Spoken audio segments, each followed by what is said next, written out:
What them haters talking about? Damn. Order in Texas.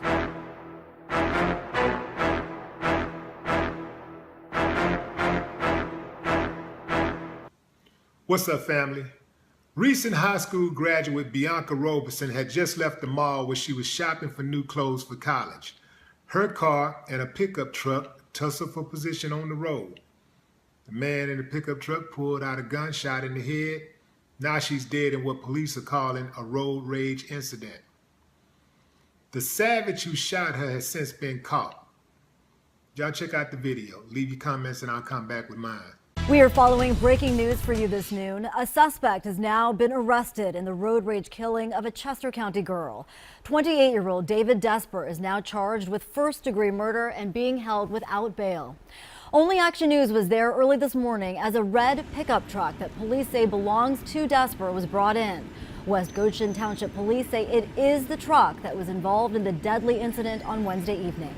Action News reporter Bob Brooks has been following the story all morning and is live in West Goshen with the latest. So many new developments, Bob.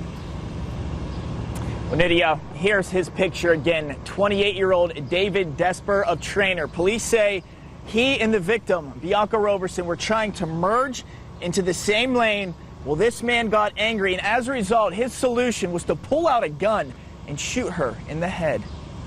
He's 28-year-old David Desper of Trainer. Police say he is the man who shot and killed 18-year-old Bianca Roberson last Wednesday evening. Officials say it was a road rage incident in West Goshen Township that led to the teen's death. It happened where Route 100 and 202 merge. As Bianca was merging down from 2 lanes to 1, there was a man in a red pickup truck also merging down.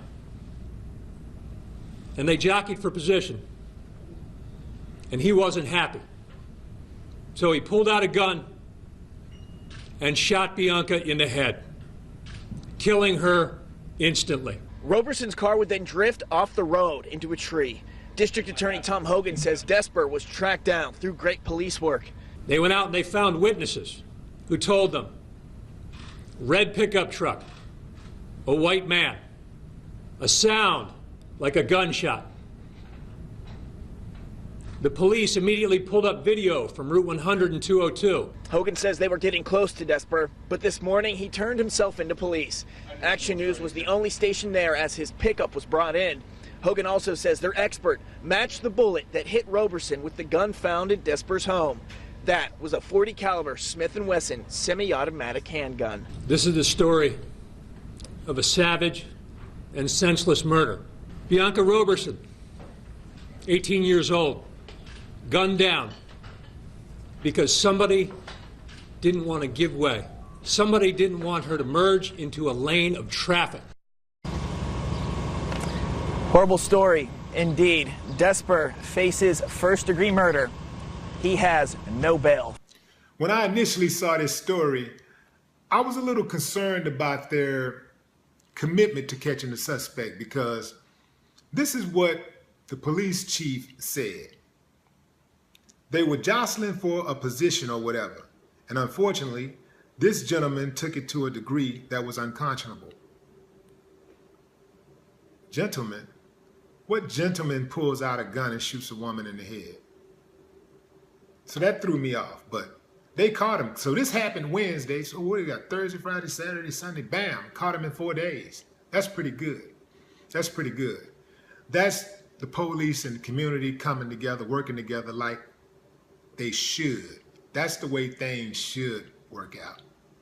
Now, they were saying that this dude had done this to a number of people. A number of people were coming forward saying, hey, yeah, it's the guy in a red pickup truck did me the same way the other day. Or this happened to me last month. This guy did this. And even in California, they were saying that this guy met the description of a guy who did something like this in California. So this is, it seems like a guy with an attitude, a bad attitude, who just don't know how to conduct himself in traffic. Remind me of myself. When I was younger, man, I was a hot head. Man, was I a hot head. I'm talking about just no understanding whatsoever ever when somebody pushed my button. And you know how people are on the road, they're in the safety of their car, windows rolled up, they throw all kind of signs at you and all that kind of stuff, blowing their horns. And man, that stuff used to run me hot. I'm talking about run me super hot. And no telling what I would do. You know, I've done some crazy things with this road rage thing. I mean, you know, I've done some crazy things. Not proud of it at all. But this comes down to a person really understanding the dynamics of driving and being in traffic and having these different experiences with people and different expectations while you're on the road. You should put it into your mind that even if you're the perfect driver, somebody's going to have a problem with how you're driving. Somebody is going to always have a problem with the way you drive. My brother, who is still working on his mental state, my brother, somebody cut in front of this dude, Lord have mercy. He just go crazy, especially when he first got out of jail, like when he first got out of prison. This dude was like he had missed some time in society. He just, you know, he just needed some help trying to transition, trying to get back into society. What do they call it in prison? They call it the re-entry. Trying to re-enter. Man, this dude blowing and, hey man, get the fuck out the way, just cussing people out. I said, hey man, let me out. I'm not riding with you because you're going to get your ass killed. Somebody going to shoot you. And that's the thing about it. You never know who's in that other car. Like you never know who's in that other truck. And I'm not blaming the victim here. What I'm doing is trying to give y'all a perspective from both sides. People, it's a lot of nutty people out there, and you don't know who you're dealing with. You have no idea. This is a total stranger. So you want to try to drive courteous at all times, be respectful of other people, treat people like you want to be treated when you're on the road. And when somebody do something on the road that you don't like, just act like they don't even exist.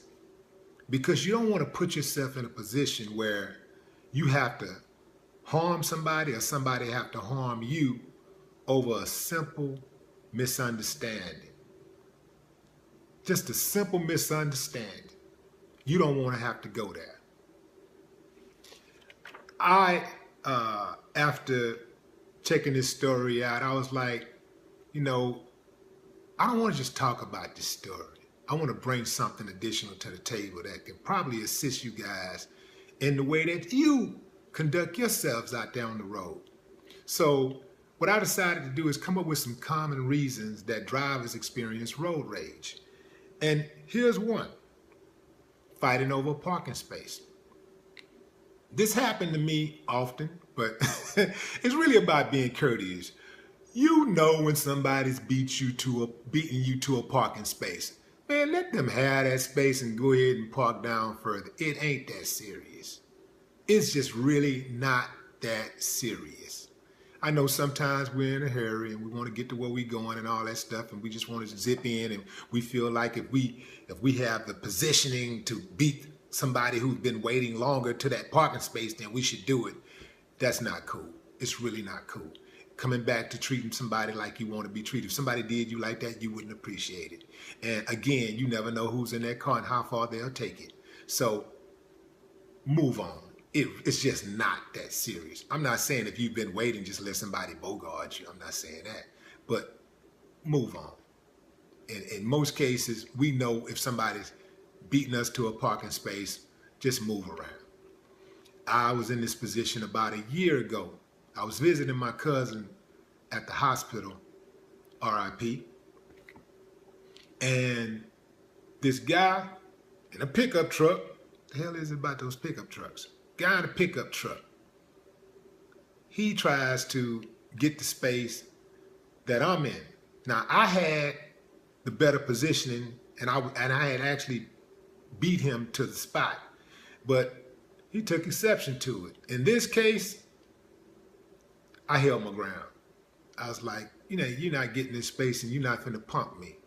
So he kind of like sat in his truck and stared at me a little bit, whatever. And I took some extra precautions on the way out. I kind of, you know, got a little back up and everything, make sure everything was cool on the way out. And that was that. Because you never know. You're dealing with, there's a lot of nutty people out there. You just never know who you're dealing with. So,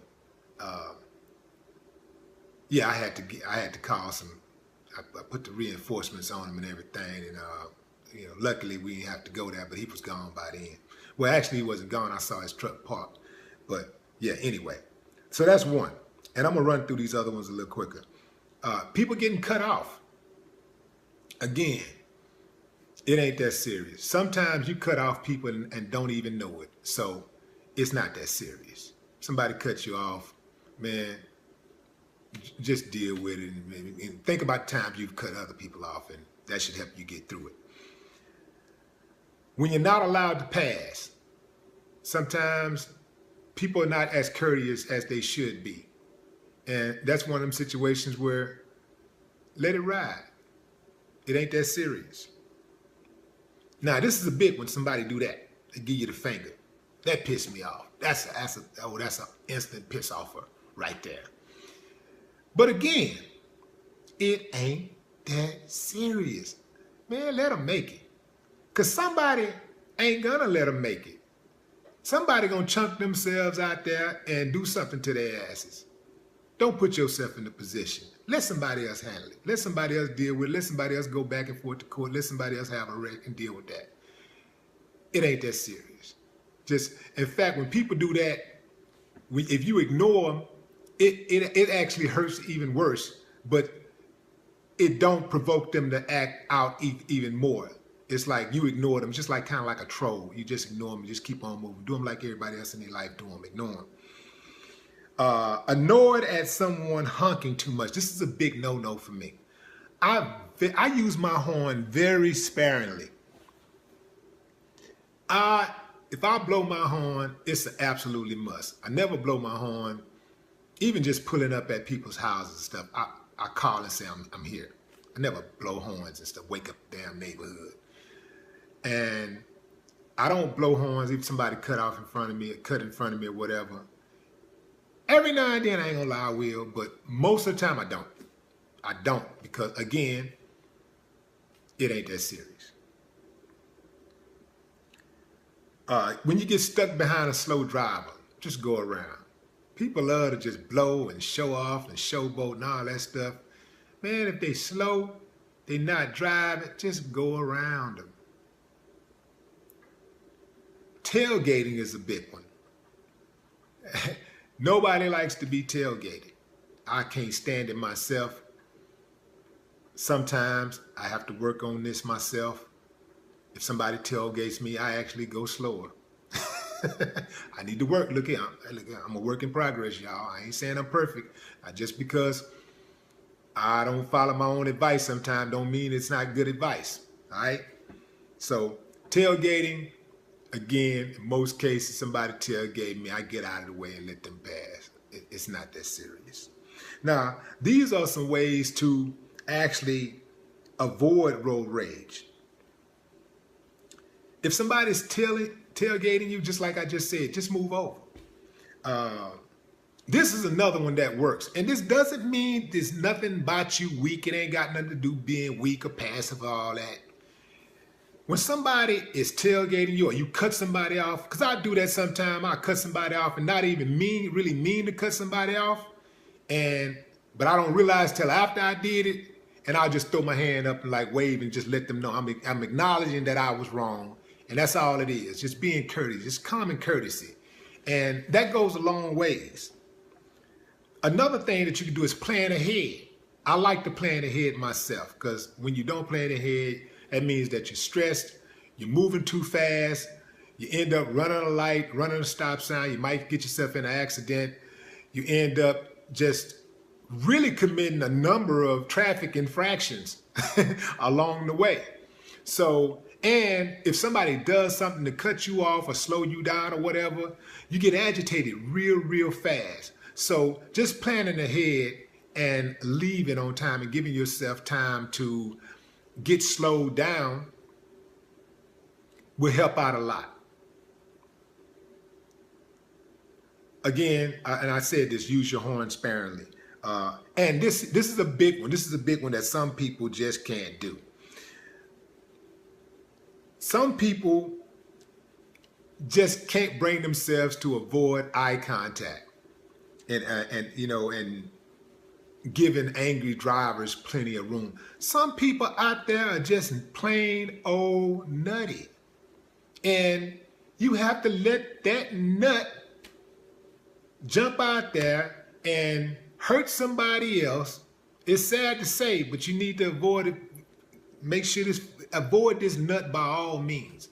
Let that nut kill somebody else. Let that nut wreck somebody else's life. Let somebody else wreck that nut life. Let somebody else kill that nut. It ain't worth it, man.